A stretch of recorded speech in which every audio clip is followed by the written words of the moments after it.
Hey guys, welcome to VM DJ Academy. DJங்க பொறுத்த வரைக்கும் creativity தாங்க. நீங்கள் எந்த அளவுக்கு கிரியேட்டிவாக நீங்கள் ப்ளே பண்ணுறீங்களோ அந்த அளவுக்கு ரெஸ்பான்ஸ் இருக்கும். ஒரு சின்ன டிப் சொல்கிறேன். ஆஸ் எ டிஜேவை ஒரு சாங் எப்படி ஸ்டார்ட் பண்ணால் பெட்டராக இருக்குன்னு சொல்கிறேன். நீங்கள் ஒரு டிஜே ஈவெண்ட் ஸ்டார்ட் பண்ணும்போது சும்மா ஒரு ட்ராக்கு இப்படி ப்ளே பண்ணாமல் ஒரு பேபி ஸ்க்ராட்ச் பண்ணி ப்ளே பண்ணலாம். பேபி ஸ்க்ராட்ச் ரொம்ப ஈஸி தான். டிஜே பொறுத்த வரைக்கும் இந்த எஃபெக்ட்ஸு இந்த க்ரியேட்டிவிட்டி ரொம்ப ரொம்ப இம்பார்ட்டண்ட். நீங்கள் ஒரு டிஜேங் பண்ணும்போது உங்கள் ப்ரெசன்டேஷன் பார்ப்பாங்க, எப்படி நீங்கள் ஸ்டார்ட் பண்ணுறீங்கன்றதை பார்ப்பாங்க.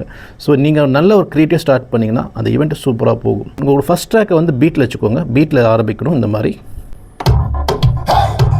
ஓகே, இந்த மாதிரி ஆரம்பிக்கட்டும். ஜாகுவில் ஹோல்ட் பண்ணி ப்ளே பண்ணுங்கள். ட்ராக் இப்போ வந்து ப்ளே மோடில் தான் இருக்குது, ஆனால் ஜாகுவில் ஹோல்ட் பண்ணதுனால அது வந்து ஹோல்டாக இருக்குது. இப்போ என்ன பண்ணுறீங்கன்னா இந்த மாதிரி கையை மேலே வச்சுட்டு பேபி ஸ்க்ராட்ச்னு சொல்லுவாங்க. அதாவது கை வந்து முன்னுக்கும் பின்னுக்கும். ரொம்ப சிம்பிள். அந்த ஒரு டைமிங் பார்த்துக்கோங்க. இந்த அளவுக்கு, அவ்வளோதான். இது பேர் பேபி ஸ்க்ராட்ச். ஒரு 3 தடவை 4 தடவை இந்த மாதிரி பேபி ஸ்க்ராட்ச் பண்ணிவிட்டு கையை எடுத்து விட்ருங்க.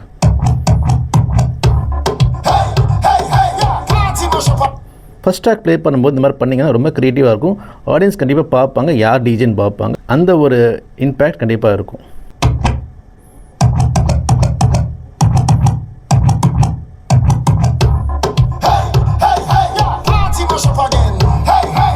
இந்த மாதிரி நிறைய டிஜிங் டிப்ஸ் அண்ட் டிப்ஸ் தெரிஞ்சுக்க VM DJ academy channel follow பண்ணுங்கள்.